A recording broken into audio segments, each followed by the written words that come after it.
မလေးရှားကနေထိုင်းကိုတွားရင်ဘယ်လောက်ကုန်လဲမလေးရှားကနေထိုင်းကိုတွားရင်ဘာတွေလိုအပ်တယ်လဲထိုင်းမှာရောဘာတွေရှိလဲဘာတွေလုပ်ရမလဲအားလုံးပဲမင်္ဂလာပါကျွန်တော်ဒီ blog ကမလေးရှားကနေပြီးတော့ထိုင်းကိုတွားလဲမှာဖြစ်ပါတယ်ကျွန်တော်ကဂျိုဟိုကတွားမှာဖြစ်တဲ့အတွက် C9 လေယာဉ်ကနေပြီးတော့ကျွန်တော်တွားပါမယ်ကျွန်တော်တို့ဂျိုဟိုကတွားမယ်ဆိုလို့ရှိရင် C9 လေယာဉ်ကမှရွေးချယ်ရလေယာဉ်ကတော့မလေးရှား airline နဲ့ကျွန်တော်တို့ဒီ Asia line ဆိုပြီးတော့နှစ် line ရှိပါတယ်ဒါပေမဲ့ကျွန်တော်တို့ဒီထိုင်းထိတိုက်ရိုက်သွားမှာလားဒါမှမဟုတ်ကျွန်တော်တို့ဒီ translate နဲ့ Kuala Lumpur ကနေပြီးတော့သွားမှာလားဆိုပြီးတော့လည်း line တွေရှင်းလုပ်ပါတယ်ကျွန်တော်ကတော့ထိုင်းထိတိုက်ရိုက်သွားမှာဖြစ်တဲ့အတွက်ကျွန်တော်ရဲ့လေယာဉ်ချိန်က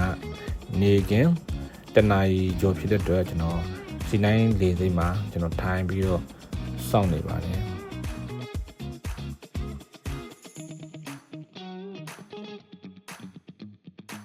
အချိန်လည်းပြည့်ပြီဆိုတော့ကျွန်တော်တို့ချက်ရင်ဝင်ပြီးကျွန်တော်တို့ဒီလေယာဉ်မော်တက်ဖို့အတွက်အားလုံးကတန်းစီနေရပါပြီအခုကျွန်တော်တို့လေယာဉ်မော်ကိုသွားပါတော့မယ်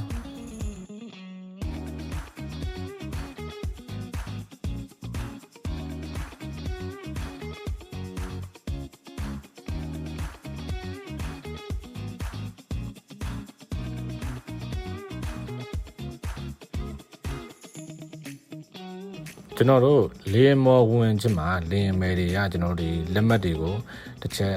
စစ်ပါတယ်ပြီးပြီဆိုတာနဲ့ကျွန်တော်တို့ကိုကြားရာနံပါတ်ကို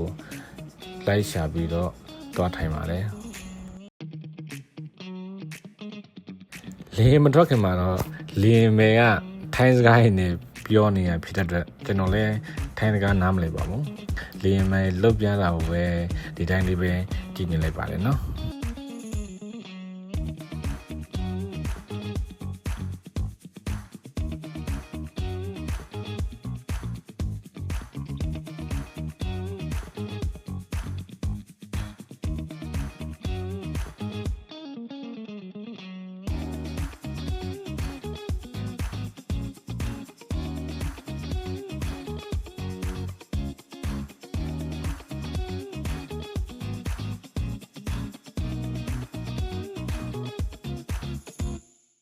ကျွန်တော်တို့လေယာဉ်ကစထွက်ပါပြီကျွန်တော်တို့ဒီလေယာဉ်ကကျွန်တော် C9 ကနေပြီးထွက်တဲ့အချိန်ကနေကင်း1:45 2နာရီဖြစ်တဲ့အတွက်နေ့လယ်ကောင်တောင်ဆိုတော့ကျွန်တော်သွားတဲ့အချိန်ကမိုးအုံတဲ့အတွက်မိုးလေးတော့အုံနေပါတယ်ကျွန်တော်လေယာဉ်စထွက်ပါပြီ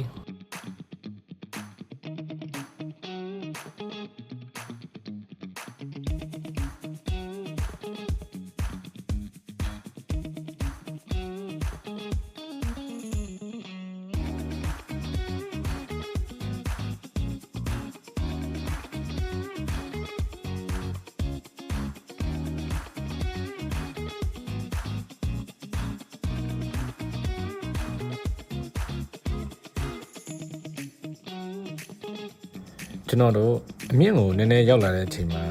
ကျွန်တော်ဒီမလေးရှားကလေကျွန်းဆွယ်နိုင်ငံဖြစ်တဲ့အတွက်အောက်ကိုကြည့်လိုက်လို့ရှိရင်ကျွန်တော်ဒီစီအုံတော်တွေနဲ့အရန်တာယာပြီးတော့အရန်ဘယ်လိုပြောပြရမလဲကြားရဲ့ကျွန်းတယ်လေးတွေရဲ့တိမ်တိုင်လေးတွေရဲ့ပင်လယ်ပင်ကြီးတွေရဲ့နဲ့အရန်တာယာပြီးတော့အရန်လှပတဲ့ view လေးကကျွန်တော်ရင်ထဲကိုအေးမြသေးတယ်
ကျွန်တော်တို့လင်းကို2နာရီစီးလာပြီးနောက်ပိုင်းမှာကျွန်တော်တို့ထိုင်းလေသိက်ကိုစိုက်ပါတော့မယ်ကျွန်တော်ဒီအဲ့ကကျွန်တော်ဒီထိုင်းလေသိက်ကိုမစင်းရင်ကျွန်တော်အပေါ်ကနေပြီးတော့ရှိုက်ထားတဲ့ဖြူလေးပေါ့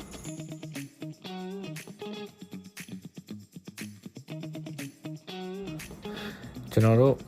လေဝင်းကိုဆင်းလာပါပြီဒါပေမဲ့လေမောဆင်းလာတဲ့ချိန်တွင်မှာအရန်ဘယ်လိုပြောပြရမလဲ excited ဖြစ်တယ်ဗျာအရန်လည်းရင်ခုန်မှုကောင်းတယ်ပြီးတော့ကိုမရောက်ဘူးတဲ့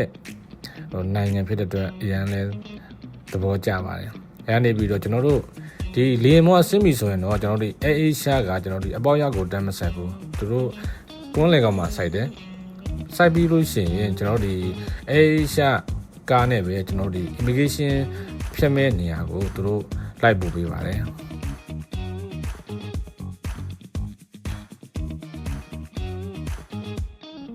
ကျွန်တော်တို့ကားပေါ်ကဆင်းပြီဆိုတာနဲ့ကျွန်တော်တို့ဒီ immigration ဖြတ်ဖို့အတွက်လမ်းလျှောက်ရပါတယ်ဒါပေမဲ့ကျွန်တော်တို့ဒီထိုင်းမှာကလေတခြားနိုင်ငံတွေနဲ့မတူတာတခုတော့ရှိတယ်ကျွန်တော်တို့ဒီ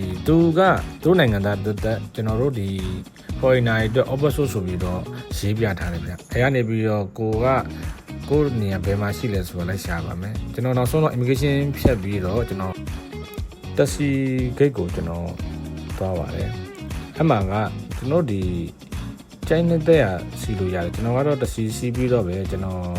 တဲမဲ့နေရာကိုကျွန်တော်သွားပါတယ်ကျွန်တော်တဲမှာကဘယ်မှာလဲဆိုတော့ကျွန်တော်ဒီပတုန်နန်းဈေးရှိရနေဖြစ်တဲ့ကျွန်တော်အဲ့မှာပူဝင်ချိထားပါတယ်ကျွန်တော်နောက်ဆုံးတော့ကျွန်တော်တဲတဲ့ဟိုတယ်ကိုရောက်လာပါပြီကြည့်တဲ့ပြင်ချင်းအားလုံးကိုထူးကျေးဇူးတင်ပါတယ်